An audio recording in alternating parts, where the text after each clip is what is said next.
আমরা যদিও এত ভালো মুসলমান নই, সমস্যা নেই। আল্লাহ যদি আমাদের দোজখে ফেলেনও, সবচেয়ে খারাপ পরিস্থিতিতে আল্লাহ যদি আমাদের জাহান্নামে ফেলেনও, এটা হবে সাপ্তাহিক ছুটির মতো, কয়েকদিন মাত্র। কারণ তিনি আমাদের এতই ভালোবাসেন যে মুসলমানরা শেষমেশ তো জান্নাতে যাবেই। তাই আমরা যদিও জাহান্নামে যাই, সেটা হবে অল্প কিছু দিনের জন্য, সমস্যা নেই। লান তামাসসানা নারু ইল্লা আইয়ামাম মা'দুদাত, গুটি কয়েকদিন ছাড়া আগুন কখনো আমাদের স্পর্শ করবে না, কিছুদিন মাত্র। ব্যাপারটা হলো, জান্নাত জাহান্নামের পূর্বে বিচার দিবস রয়েছে, যেটি একদিনের জন্য, সেটা 1000 বছর লম্বা হবে। জান্নাত বা জাহান্নাম নয়, আল্লাহর কথা অনুযায়ী শুধু বিচারের দিনটি এত লম্বা হবে। আর বিচারের দিনটি হবে মাত্র একদিনের, আর জান্নাত জাহান্নাম চিরকালের জন্য। তাই কেউ যখন বলে গুটি কয়েকদিন, তাকে এখনকার দিনের হিসেবে চিন্তা করলে তো হবে না। বর্তমানে পৃথিবী তার অক্ষ বরাবর ঘুরে, আমরা সূর্যের উদিত হওয়া এবং অস্ত যাওয়া দেখি, কিন্তু কিয়ামতের দিন সূর্য, চাঁদ এবং পৃথিবীর সব কিছুকে ধ্বংস করে নতুন একটা ব্যবস্থাপনা তৈরি করা হবে।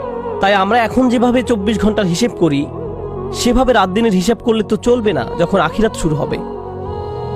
চলুন তাহলে সবার আগে এই ধারণাটি আমাদের মাথা থেকে ফেলে দেই।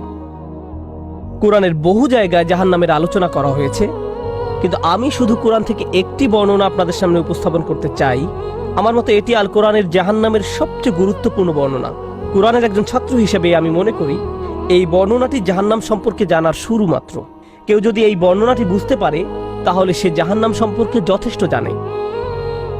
আয়াতটি শুরু করা হয়েছে এই কথা বলে, ওয়ালা ইন মাসসাতহুম, এমনকি যদিও।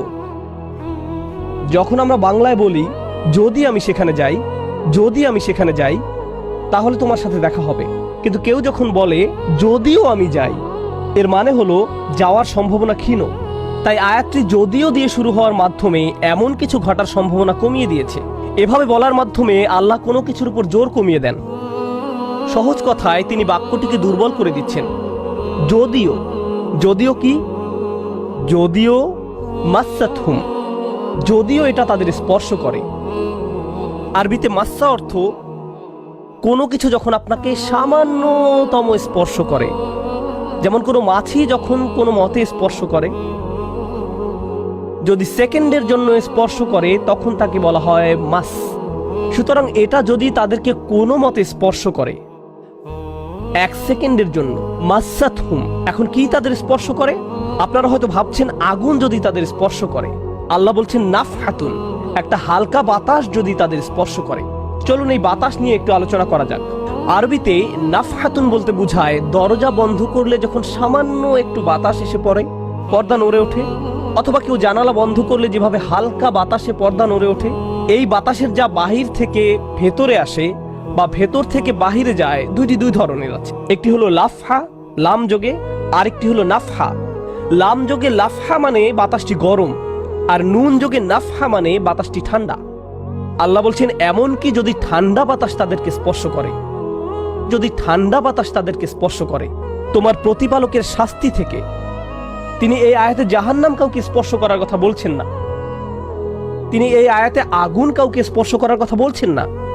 তিনি এমনকি গরম বাতাস কাউকে স্পর্শ করার কথাও বলছেন না। তিনি আগুনের ঠান্ডা অংশের কথা বলছেন। আর এটা আপনাকে চিরকালের জন্য স্পর্শ করছে না। প্রসঙ্গত, আমরা ফিজিক্সে পদার্থের 3টি অবস্থার কথা শিখেছি: সলিড, লিকুইড এবং গ্যাস। সলিড বা কঠিন কিছু যদি স্পর্শ করে, আমরা তা অনুভব করতে পারি। এই মুহূর্তে গ্যাস আমাদেরকে স্পর্শ করছে, বাতাস এখন আমাদেরকে স্পর্শ করছে, আমরা এটা অনুভব করি না। আর এই আয়াতে আল্লাহ বর্ণনা করছেন কি তাদের স্পর্শ করছে? বাতাস তাদেরকে স্পর্শ করছে। কোন ধরনের বাতাস? অপেক্ষাকৃত গরম বাতাস নাকি ঠান্ডা বাতাস? ঠান্ডা বাতাস। ঠান্ডা বাতাস কোন রকম তাদেরকে স্পর্শ করছে।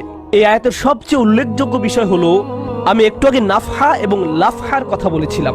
অন্য কথায়, তারা এখনো জাহান্নামে প্রবেশ করেনি, তারা এর দিকে অগ্রসর হচ্ছে।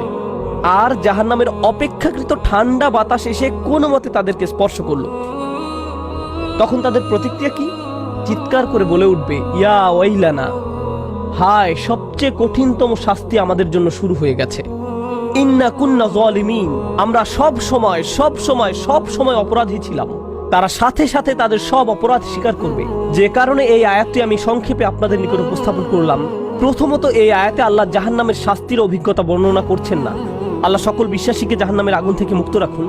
কিন্তু আল্লাহ এখানে বর্ণনা করছেন এমনকি জাহান্নামের আগুনের কাছে গেলে এবং ক্ষণিকের জন্য এর বাতাসের সামান্য স্পর্শ লাগলে একজন মানুষ চিন্তা করা শুরু করবে এর চেয়ে আর ভয়ঙ্কর কোনো শাস্তি হতে পারে না।